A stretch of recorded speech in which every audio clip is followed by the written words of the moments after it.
The time that I lost my sight, Joyce and I were together. We were together and as a family. But some things happened where I felt our relationship slipping away, that I was losing her. I made a foolish attempt by getting a gun and threatening to shoot myself. Chris Brown claims that in an act of attempted suicide, his former stepfather, Donnell Hawkins, shot himself in the head. But Donnell claims the gun went off by accident. And it was only a threat, so I put the gun, on myself, and it went off. And that's how I lost my sight. It wasn't a suicide attempt. Of his former stepfather's blindness, Chris said, quote, "When you're blind, your senses are heightened.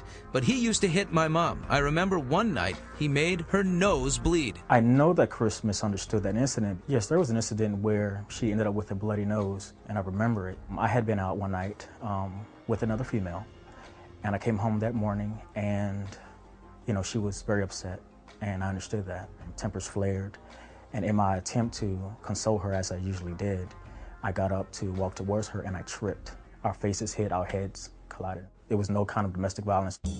But Chris claimed the abuse at home got so bad that he vowed to kill Donnell by the time he was 15. He said in an article that he wanted to kill me, something about take a baseball bat and come to my job or something.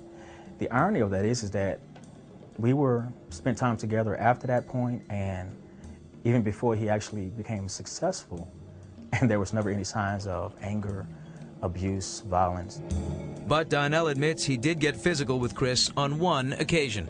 I only spanked Chris one time in 7 years, and the reason for that was because he got out of line with talking back, cursing, hitting at his mom, and I just felt that enough was enough. While he has not seen Chris since his rise to superstardom, Donnell told us he is sorry if his past behavior hurt him in any way. Chris, I personally want to apologize for anything that I may have said or done to offend you. I wish you much success in your career, but at the same time, you have to stop pointing the finger. You have to stop blaming me for your problems.